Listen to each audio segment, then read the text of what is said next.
Classwork 7.6, Simplifying Quadratic Functions. Katie was working with tile patterns below and found a generalized equation for the number of tiles in each figure.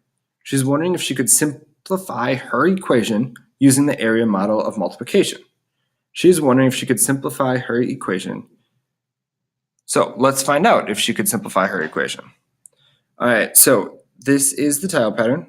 Here's Katie's equation. So notice in figure 1, we've got an x plus 1 and x plus 2 square. So this is the x plus 1, this is the x plus 2.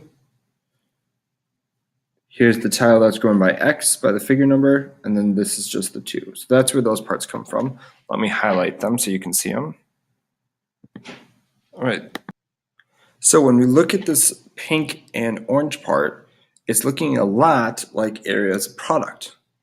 So if we use our area model multiplications, we can turn that into area as a sum to help us out.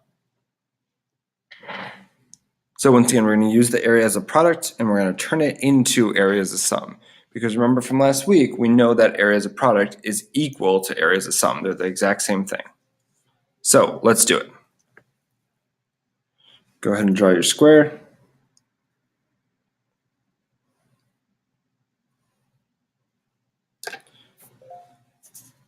All right, and I'm going to put my pink part right over here. Make this pink, and I will make this bottom part orange. So it'll be x plus 1, and then x plus 2. In the top left box, we multiply x times x is 2x's, or x squared. X times 2 is 2x. 1 times x is just x, or 1x. And then 1 times 2 is 2. So my area as a sum is then going to be x squared plus 2x plus x plus 2, which we can then simplify to x squared plus 3x plus 2. So now we want to use that to simplify Katie's equation. So you guys remember from last week that area as a product, which is my orange and my pink, is equal to area as a sum. Okay, which is what we have right there, the area as a sum.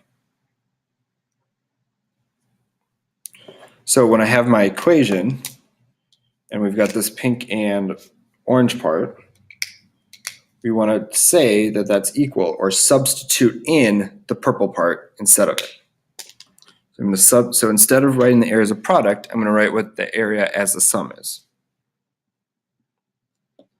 which is x squared plus 3x plus 2, and then finish with the rest of the part, plus x plus 2. And now we can simplify like terms. So I've got an x squared. Do I have any other x squareds? No, I do not.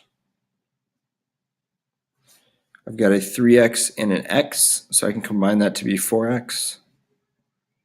And I've got a plus 2 and a plus 2, so I can simplify that, and that will become plus 4. And that is Katie's simplified equation.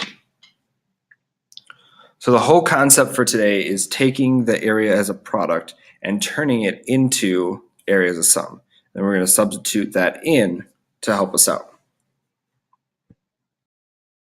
Looking at question number 2, Katie's friend Abigail found a different general expression for the number of tiles in each figure. Abigail is convinced that her equation is also correct. Simplify Abigail's equation and compare your results to Katie's simplified equation. So we're going to do the same thing. We're going to take this area as a product, and we're going to turn that into area as a sum, and then substitute that in. So let's draw our square. I'm going to put x plus 1 over here, x plus 1 down there, and now let's multiply. X times x is x squared. X times 1 is just x. 1 times x is just x, and 1 times 1 is 1. So my area as a product is x plus 1 times x plus 1, and that's going to equal x squared plus 1x plus 1x, so that's plus 2x plus 1. So now in Abigail's equation, I can substitute that orange part in for my purple part. Having so much trouble with the camera today for some reason. Sorry about that, guys. All right, so y equals, once again, we're going to substitute the purple in for the orange. X squared plus 2x plus 1. And then let's add the rest of the part. Plus 2x plus 1 plus 2. And let's simplify the like terms. So I've got just an x squared. Now I've got a 2x and a 2x, so that will be 4x. And then I've got 1 plus 1 plus 2. That's going to be plus 4. So we mentioned last week that when we look at a tile pattern, we may not always get the same equations. So you can see here that Abigail's equation is different from Katie's equation, but they will always simplify to the exact same thing. And you can see that Katie's simplified to this and Abigail's simplified to that, and they're exactly the same thing. So now from now on, we should always be simplifying these equations and always getting the more simplified one. And the last question for this page, number 3. Is a classmate of Katie's and Abigail's thinks that the graph of the simplified equation will be a parabola. Katie and Abigail are not convinced. They think the graph will be a line. Who is correct? Explain how you know. So we know Thomas is correct.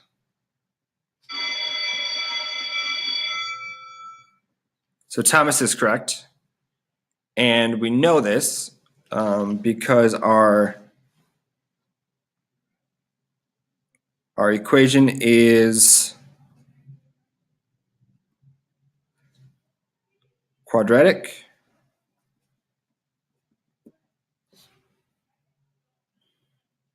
Because there's an x squared.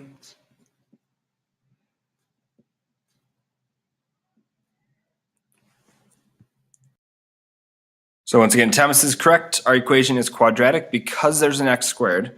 That x squared in the equation makes it quadratic. So it must be a parabola. All right, go ahead and turn that over and let's get going.